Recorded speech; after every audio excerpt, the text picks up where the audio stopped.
In today's video, I wanted to quickly go over and show you guys how easy it is to make some really fun text cut files on the Brother CanvasWorkspace software. One thing I want to note though that's really important is that you're using the desktop version of it to be able to do this. So basically, you need to download and install the software onto your computer. That way it grants it access to your font book.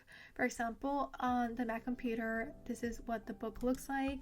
And this is where you need to be saving all of your fonts once you purchase and download them onto your computer.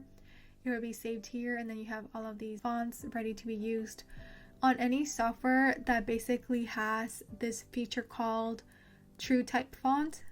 Like Illustrator, Microsoft, a lot of the embroidery softwares have this feature along with the Brother CanvasWorkspace. Now that we know that you need to save your fonts here, and you need to be using this version of the software, we can get started. We're gonna go onto the side panel, the T icon. This is our text tool. We're gonna select that and then right click anywhere on the mat, and then we're going to type in the text that we want to turn into a cut file, and then press enter, and then here it is. Here is our cut file. You want to change the font, right? We're going to go to the top panel, the text font drop down box, and this is where the software is storing all of my fonts from my computer, so I can change it to a different one. Let's do this bubblegum one, and look at that. So yeah, it's ready to export and send off to your cutting machine.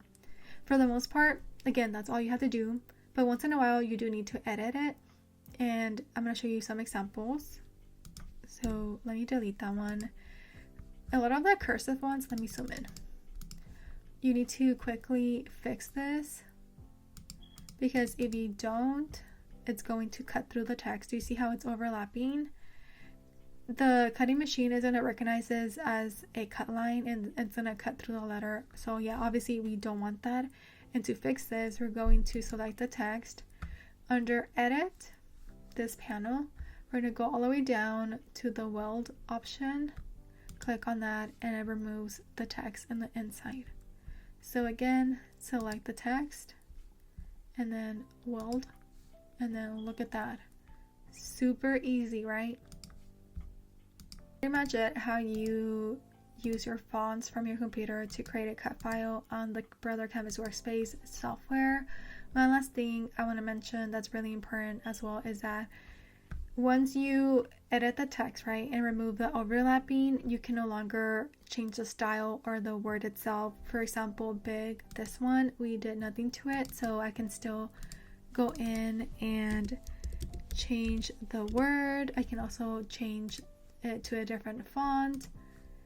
But the other words, these ones that we went in and edit it, we can no longer do nothing to it. We would have to go and type the word again to be able to use a different font. So yeah, just keep that in mind. Once you weld it, that's it. You have to go in and type it again. But yeah, like I said, super easy, right? Now we're ready to export and transfer it to our cutting machine, and we're ready to cut. So yeah, I hope you guys found this video helpful. If you guys still have any questions, leave a comment, and I will see you guys on the next video. Bye guys.